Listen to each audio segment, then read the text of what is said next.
So one of the most common things that I see is some trouble with ready position.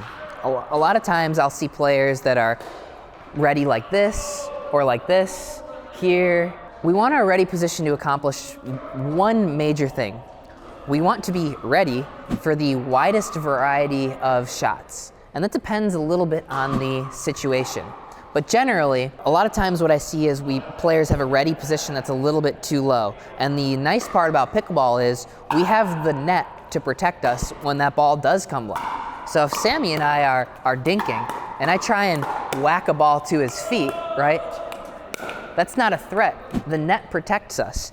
If I am going to speed that low ball up, what happens is it crosses the plane of Sammy's body somewhere between that chest to shoulder area, right? I have to lift that ball up and over the net in order to attack. So we want our ready position to be at a spot where that ball can come hard.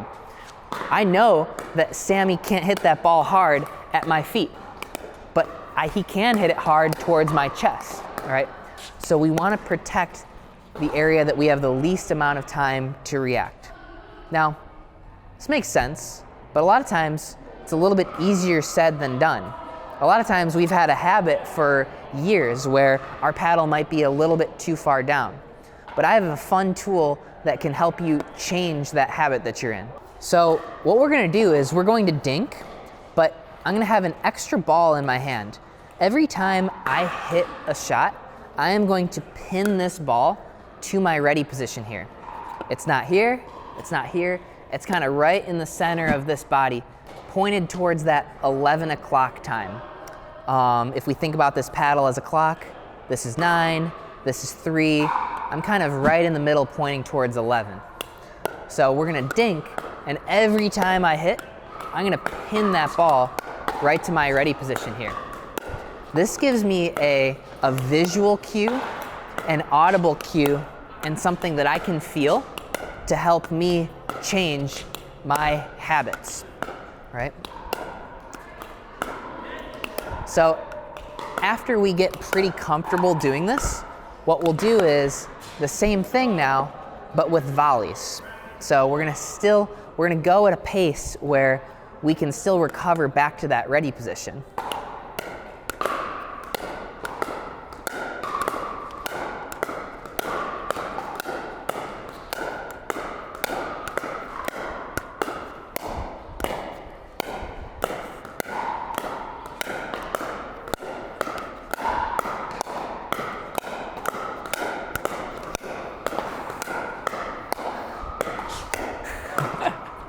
There we go, that's not a bad rally. That's good stuff. This is a very, very difficult habit to break. It's something that you've been doing with your pickleball game for probably the entirety of your pickleball career. While you warm up, or if you drill, it's great if you can put this other ball in your hand and use it as a tool.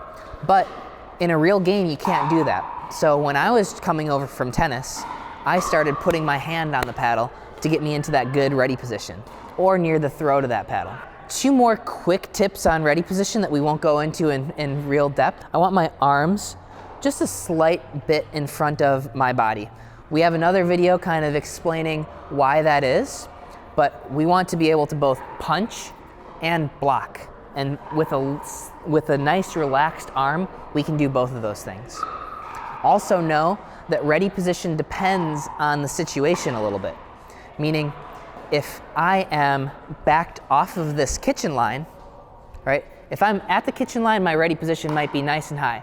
But as I back up through this transition zone, my ready position comes down a little bit because a ball that whizzes past my shoulder is no longer a threat to me. That ball is going out. So ready position depends a little bit on where you are in the court.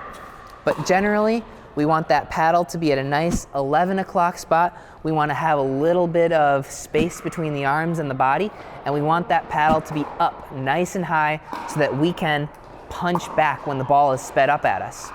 If I'm down low and a ball comes at me high, that's when I pop that ball up and I can't counterattack. So ready position is a phenomenal way to get yourself feeling like you have quicker, better hands, but it takes some work, and it's not as easy as it might seem.